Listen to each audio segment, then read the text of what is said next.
Oke, hai semua. Selamat datang di channel YouTube ini. Kenalan dulu, nama gue Ferry. Hari ini gue mau sharing gimana caranya gue trading di saham Factbit, teman-teman. Jadi saham Factbit itu apa? Saham Factbit itu adalah saham yang bitnya itu disusun dengan sangat rapi, teman-teman. Nah, jadi nanti kalian akan lihat gimana caranya gue entry dan gimana caranya gue nggak rugi di sana tapi tetap cuan, teman-teman. Karena saham Factbit itu biasanya sahamnya beresiko, karena kalau bitnya dia disusun rapi itu ada kemungkinan nanti dia untuk dicabut. Nah, pas dicabut itu kita akan kebanting, teman-teman. Nah, tapi di sini gue sebelumnya mau masuk MSIN dulu. Nah, ini belum saham Factbit ya, teman-teman. Ini sahamnya dia bid overnya cukup normal lah ya. Di situ gue masuk tadi di 825 karena gue lihat banyak yang HK ya, teman-teman. Momentumnya lagi bagus. Oke, mulai banyak yang HK dan 5.800-nya ditebelin, teman-teman, jadi 600 slot. Nah, di situ gue siap-siap cut loss aja kalau misalkan di 5.800-nya itu berkurang bitnya.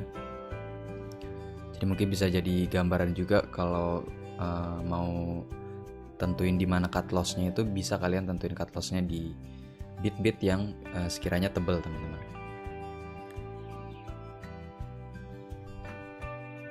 Oke, di sini dia udah 0,9.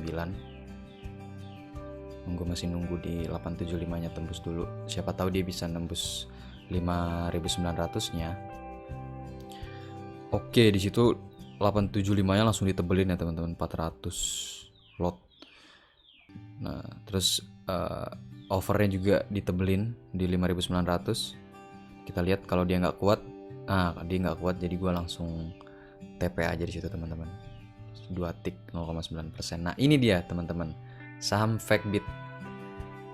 Yaitu saham yang dirapihin ya, teman-teman, bitnya. Jadi seolah-olah supaya kita menganggap kalau ini lagi bagus nih sahamnya nih, jadi kita berani buat HK, teman-teman.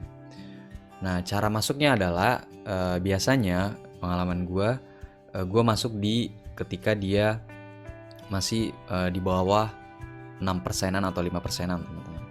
Karena biasanya kalau dia udah 10%-an ke atas itu udah rawan banget buat di ini ya, teman-teman, buat dibanting, buat dicabut bitnya.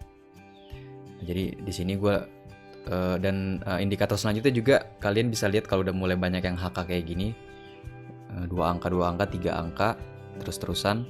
Nah, itu boleh langsung ikutan aja, teman-teman. Kalau kita lihat di chartnya itu juga kan udah mulai mau naik gitu, teman-teman, candlenya. Candle menitnya juga lagi uptrend. Ya udah gua HK aja di 282 karena masih 5%-an juga, jadi gue masih ada space lah buat gue cuan, teman-teman. Kalau kalian lihat di situ gue juga nggak masuk full ya, teman-teman, karena ini saham yang cukup beresiko, teman-teman. Jadi kalau kalian resikonya nggak siap, itu mendingan jangan masuk, teman-teman, karena ini bahaya banget. Ketika dia dicabut semua bit yang rapih ini akan bahaya banget sih, teman-teman. Karena kalian dibantingnya itu bisa loss lebih dari 3%-an lah. Nah, di sini gue udah siap cut loss ya, teman-teman. Skenario terburuk kalau misalkan dia dibanting, gue siap cut loss dimanapun. Jadi di samping keuntungannya yang tinggi, juga resikonya tinggi, teman-teman. Nah, kalau kalian lihat di situ tadi 284-nya langsung ditebelin bitnya. Nah, selanjutnya cara kita nahan adalah kan kita nggak tahu nih kapan dia dicabutnya, teman-teman, bitnya ini. Nah, kalau pengalaman gua biasanya gua lihat kalau misalkan overnya itu pindah ke kiri di HK dan langsung ditebelin bitnya, itu gua masih yakin buat hold, teman-teman. Tapi kalau misalkan dia di HK lalu bitnya itu nggak tebel atau dia cenderung bolak-balik dari kiri ke kanan, nah itu gue langsung TP aja, teman-teman. Cuma sebelumnya sorry, gue nggak record sampai habis ini ya teman-teman, nggak nyampe TP, jadi gue ngasih gambaran aja gimana cara gue entry dan hold teman-teman. Nah kita lihat 286 nya mulai di HK, udah mulai rame tuh.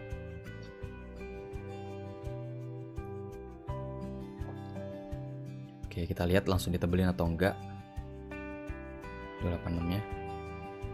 Yap, langsung ditebelin teman-teman. Jadi itu yang gue maksud, kalau misalkan dia langsung ditebelin di bid, itu nggak apa-apa, kita nahan.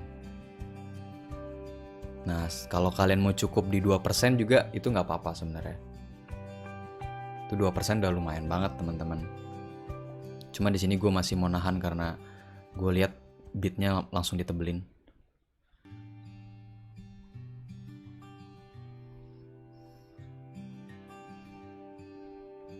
Oke, nah 288-nya langsung ditebelin 40.000. Nah ini peluangnya masih bagus ya teman-teman.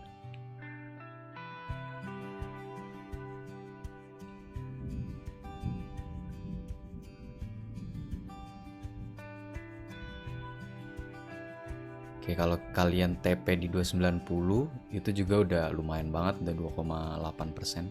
Dipotong fee jadi sekitar 2,5an lah. Misalkan gue masih mau lihat 290 nya ini langsung ditebelin kah? Langsung ditebelin lagi temen-temen. Jadi gue nahan di sini ya. Cuman sayangnya recordnya ini gue nggak nyampe TP ya teman-teman. Soalnya tiba-tiba recordnya berhenti waktu gue record. Sayang banget, sorry teman-teman. Cuman gue bisa dapat sekitar 3%-an lah ya. Oke, jadi sorry sekali lagi teman-teman karena recordnya terputus. Jadi gue nunjukin aja gue TP-nya di berapa teman-teman. Jadi kemarin itu gue TP di pras itu di 294 teman-teman. Jadi gue masuk di 282 tadi itu, lalu gue TP di 294. Itu sekitar 4%-an teman-teman. Jadi udah lumayan banget ya. 4% itu udah gede banget. Nah gue menunjukin di saham prasnya kemarin teman-teman, kayak gimana proses dia. Nah kalau kalian lihat dia ARB ya teman-teman. Nah itu bahayanya saham yang fake bit kayak gitu teman-teman. Tapi kalau kita bisa manfaatin peluangnya, kita bisa untung di sana teman-teman. Kalau kalian lihat di sini, nah ini waktu dia naik teman-teman.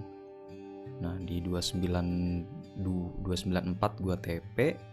Nah di sini, nah ya sekitar sini, dan ketika dia naik ke 296 itu langsung dibanting. Saat ini candle 1 menit ya teman-teman, kita bisa lihat dia langsung dibanting ke bawah sampai 275an ya. Ini udah panik banget sini teman-teman.